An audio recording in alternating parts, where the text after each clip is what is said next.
All right, so in this video, we are going to talk about backup battery power and some scenarios that we have run across where it is super helpful and super important to have a battery backup type of solution. So first thing is when we are out RVing and you want to maybe camp off grid, or maybe you want to do an overnight stay at a Harvest Host location, or some other place where you essentially don't have any sort of hookups whatsoever.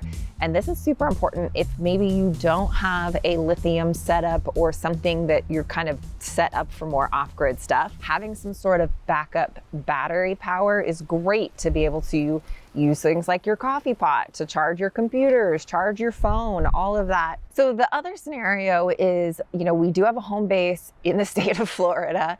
So we're in an area where actually there's hurricane season. Hurricanes do come through. We actually were at our home base when Hurricane Ian hit a couple of years ago, and we lost power for a significant amount of time. So being able to have some sort of backup source for home as well as the RV and having kind of an all-in-one solution, we're pretty excited about. So we're gonna talk about that in this video, tell you what it is, explain how it works, give you all of the details. Let's get going.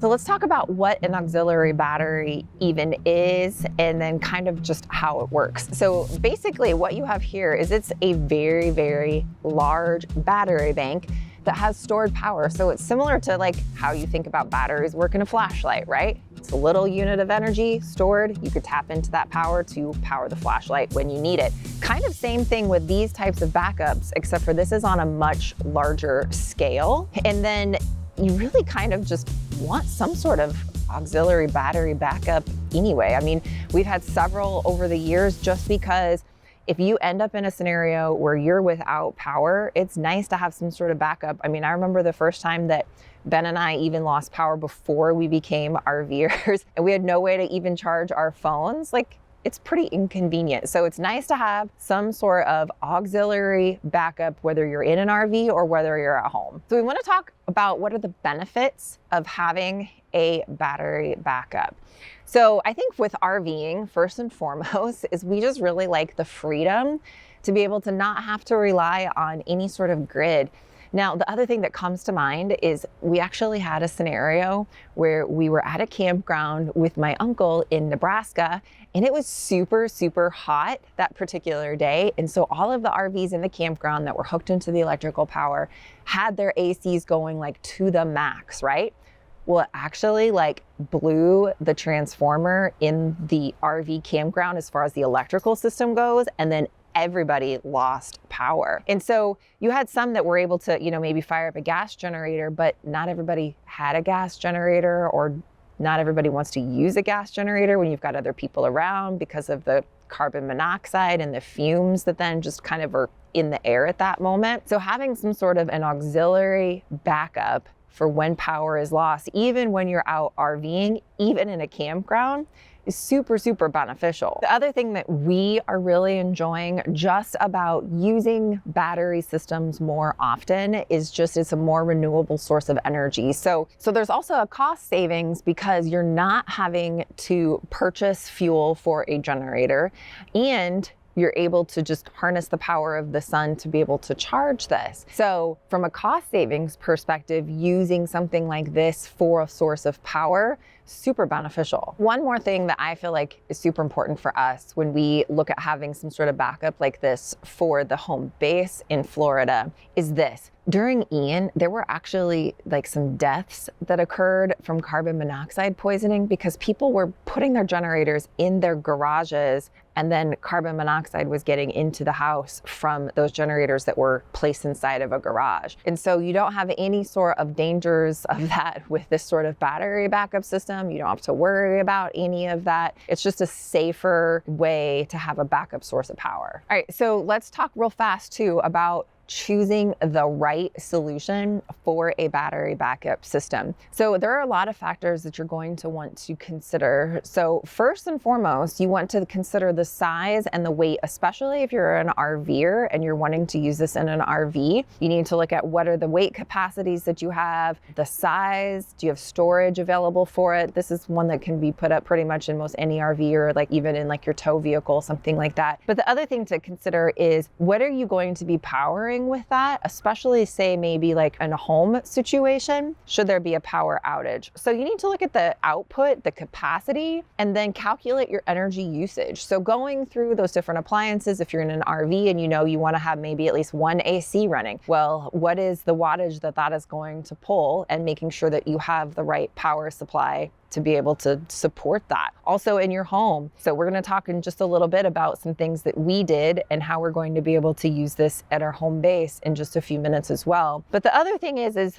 being able to choose a battery pack that's expandable, so that if you do figure out, you know what, I actually need to be able to have more power available than maybe what is in this initial pack. This one actually comes with packs that you can add on to it. So it's expandable. You can kind of plug them all in together. It becomes a larger battery pack, which then gives you more power. So here's the cool thing is that you can actually just plug your RV directly into this battery pack. Now, here's the other cool thing too. If you have an EV, this is great for emergency charging of the EV as well. And because of the NEMA type of outlet that this has, now if you want to do some more research on that, you can. But basically what that does is it gives up to 50 amps of power. So we have a 50 amp RV. We can plug our 50 amp directly into this battery pack and tap into the 6,000 watts of power that's contained. So let's just talk about how amazing that this is when it comes to everything that you can actually power in your RV by just plugging into this auxiliary battery backup. So this Anker Solix F3800 has 6,000 watts of output power.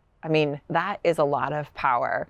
And then it has 3,840 watt hours. So just to give you a comparison, we think a lot of amp hours is RVers. So that is actually 320 amp hours. So that's like a lot of power that's going on here. So the really cool thing about this is it has a bi-directional inverter that supports that 6,000 watts of power with 120 volts to 240 volt dual voltage output. So that means that you're just going to be able to really power everything that you want to be able to power off of this unit right here. So the Anker Solix F3800 can not only power all kinds of home appliances, but support multiple appliances all running at the same time. Setting up for home is actually pretty simple, but the biggest thing is you get the package that does come with the transfer switch. You do want to hire an electrician, so a professional electrician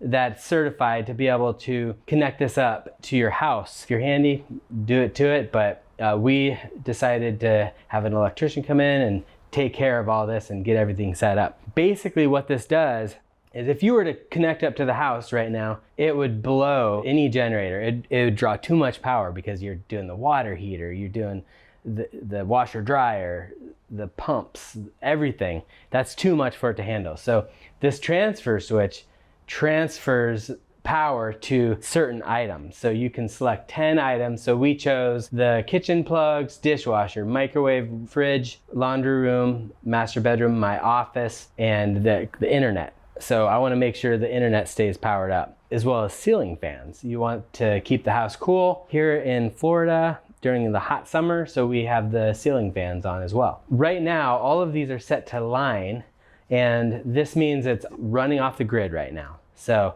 to change it to use the Solix, you want to connect this up right to the transfer switch. So we're gonna connect this guy up, and then you plug this end in to the Anker Solix. And that's it as far as the initial setup. So you can leave it like this if you want, and then you'll use the app to turn on the Anker Solix, and you'll select AC out, and then that will turn it on. You can hear it clicking on. It'll show you how much is left. Right now we've got 97%. Then the biggest benefit of this is now you can switch everything from the grid to using the Anker Solix. So I'm just going to go ahead and choose Gen, all of these over.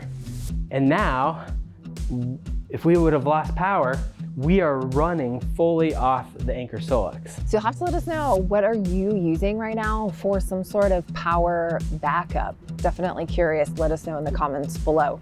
So there's a link right here of where you can pick up this new Anker Solix F3800. I know we're really enjoying having this as a power option.